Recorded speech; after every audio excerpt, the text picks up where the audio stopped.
It's the Missouri Credit Union Miracles for Kids Radiothon. Thank you so much. On Y107. 866-970-4483 is the number to call and become a miracle maker or a super miracle maker this hour, matched by Kendall's Towing and Recovery. And if we want to talk about miracles, I mean, we've got 3 sitting right in front of us. Honestly, 4 sitting right in front of us. The Myers family, welcome. Hi, thank you for having us. It's good to see you guys. Oh, it is. It's so good to get the updates with the kids after missing you guys so much last year. And, of course, Will and Layla and Susie all with us. And Sadie is with us, too. We won't forget about you. Hi, Sadie. They're all enjoying their chips right now. Yes. We much appreciate Just Jeffs dropping off the chips, as the kids do as well. Now, Will's story is so unique. Full-term pregnancy. Everything was going great. Yeah. Happy baby. 9 months in, something's off. Yes, that's exactly right. So I will say a little before 9 months, I started bringing up questions at our pediatrician appointments because just some milestones weren't being met. But by 9 months, I was certain this just isn't right. And I shouldn't say isn't right. This just isn't the typical development that you would expect. And again, I was kind of confused by it because I'm like, he's had every opportunity to hit these developmental milestones. So at our 9-month appointment, it was a little emotional. You know, it's really hard. You want to stay on the positive side and see what's going on, but it was a little hard to, for us all to say, something's going on and to figure out what the next steps were. And so from that 9-month appointment, we got referred to the Thompson Center to go kind of to the developmental clinic. And that was a grueling appointment. As a parent, I think that we so much want to define our kids by what they can do. And we want to look at what are their strengths? How can they learn best? And I think that it's really challenging when you have to go to an appointment, which is how it needs to be, because we needed to be detectives. Yeah. And so it's really hard, though, to sit and continuously hear what your child isn't doing. And by the end of 3 hours, you kind of feel drained, like, oh, well, okay. Right.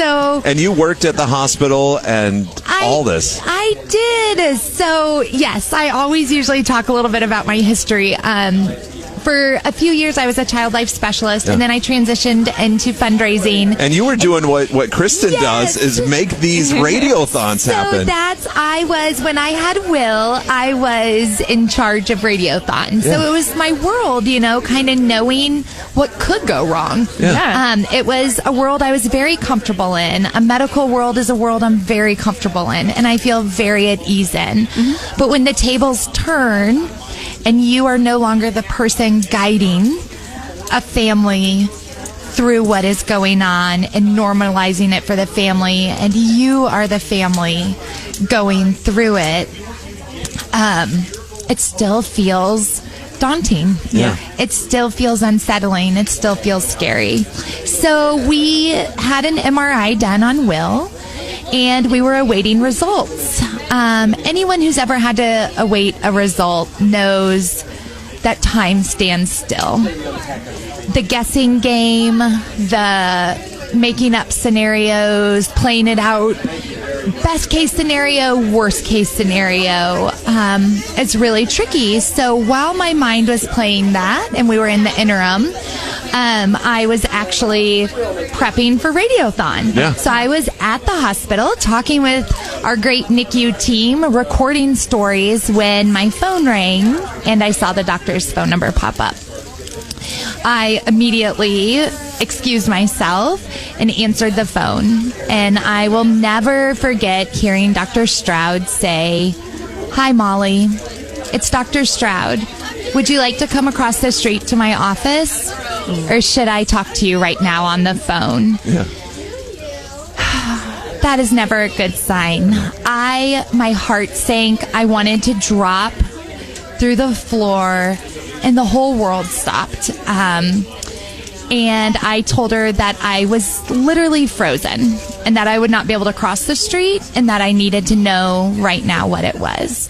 And she started off, it's not the worst case, but it's not what we hoped for.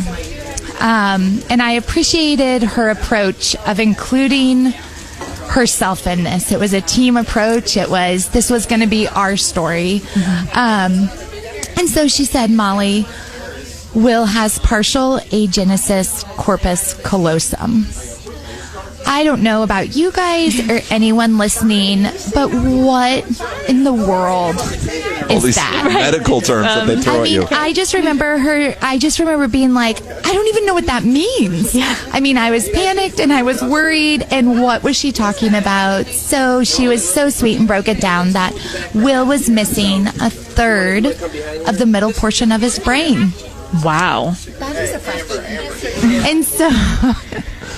So smart. The kids are so smart. We're missing. We're still doing fractions. Hey, all right. A third is a fraction. Good job. So, anyways, it just was so overwhelming. My brain immediately, I was asking her a million questions at rapid speed. It was rapid fire. What does this mean? What will we do? What does this look like? Will he go to school? Will he walk? Will he talk? Will he drive? Will he hold a job? Will he just... Yeah. I mean, and I just remember her saying, Molly, we're going to take this one step at a time. And so we immediately jumped into our new norm. There was a moment where I would be lying if I didn't say driving home. I said, why? Why us? Why does this have to be our story? It still makes me a little weepy. But in all honesty, the second that I said that question out loud to myself in the car, I flipped it around to, why wouldn't it be us? Why wouldn't it be our story? We know every specialist we're going to need. Yeah. We have all the therapies available at Children's Therapy Center. We have the tools and the resources right in front of us to get Will everything that he needs to have. And so, why not? Yeah. Why wouldn't it be us? So we've had developmental, stuff that you've had to go through for all these years. But how old is Will today? Will is 11. He just had a birthday. Woo, woo. Happy birthday! Happy birthday! It's like, what? No, I ain't talking. You're not talking.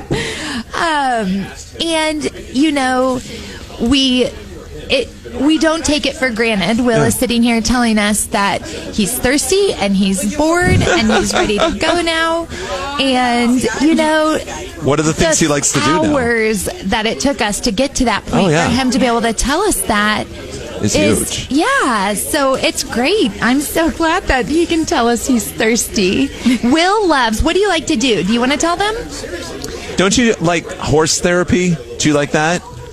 No, you don't like that? Not today, at least. He does. He loves riding horses. He loves basketball. Basketball is one of his favorite things, both playing. Yeah. Oh, I think that's a miracle. That is a miracle. You know the drill. Yeah. Let's celebrate that. So Will loves both playing and watching basketball. He loves baseball. He has a mean left-handed pitch. Ooh. And, that's just the thing, is we were told at the beginning of our journey that anything that crossed midline would be really hard for him. Mm-hmm. And that the possibility that he would be able to thrive in sports, we would just have to see how that played out. Because if you think about crossing midline, throwing and catching a ball, hitting a ball, shooting a basket, it's all midline. Yeah. And Will has been throwing and catching a ball since before he could stand on his own. That's incredible. And that's what your money's making. Those miracles happen, the treatment, the care to get kids like Will who are looking at this situation going, how is this ever going to happen? It's happening every day thanks to your dollars. 866-970-4483. Pick up those phones for kids like Will. Make those phones ring. Thanks to Love's Travel Stop and the Big O Tires phone bank for working the phones right now and for the miracles. Absolutely. 866-970-4483. And after Will, then you have the twins. So we're starting our new normal with Will. We were just starting our hours of therapeutic interventions and learning that, in order for Will to kind of progress through those early childhood developmental milestones, that we were gonna have to teach him hand over hand, moving his legs, moving his arms, learning all the things. I found out I was pregnant with twins. And she waves. She's like, hello, that's me. It's my turn. And so, same thing. I had a really healthy pregnancy. Everything was going really well. And I was finishing up my final project for Children's Hospital, which was plans for the NICU renovation, so major fundraising. So I was spending most of my day inside of the NICU, day in, day out, coordinating the stories that we would be using for that and all the projects. And so I had decided that I would quit my job, which felt very sad to do, but knowing that I was going to have 3 kids under the age of 2 and all the time that Will required, that I needed to be at home. Yeah. So I felt great. It was a morning of a regularly scheduled appointment, and I felt off. At that time,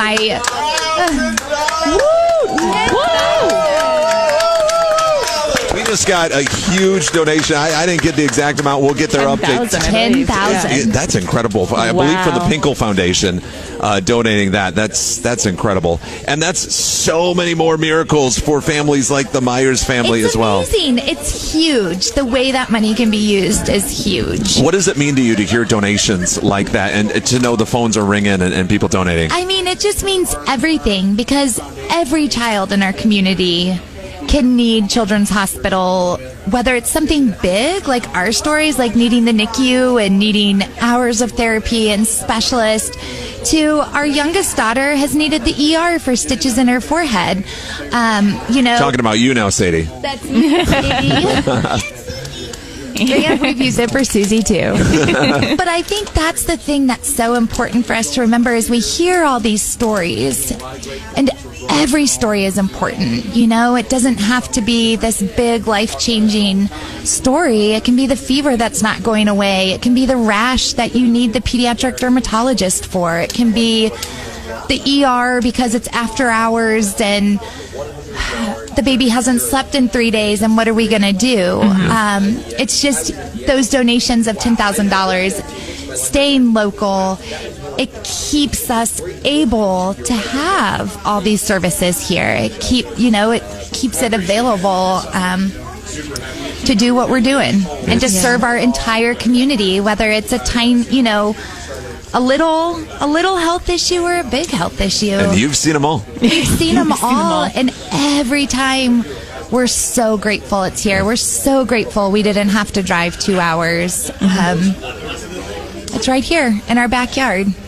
Keep it all here. 866-970-4483. Molly and the Myers family, thank you guys all so much for being here. It is the 16th annual Missouri Credit Union Miracles for Kids Radiothon on Y107.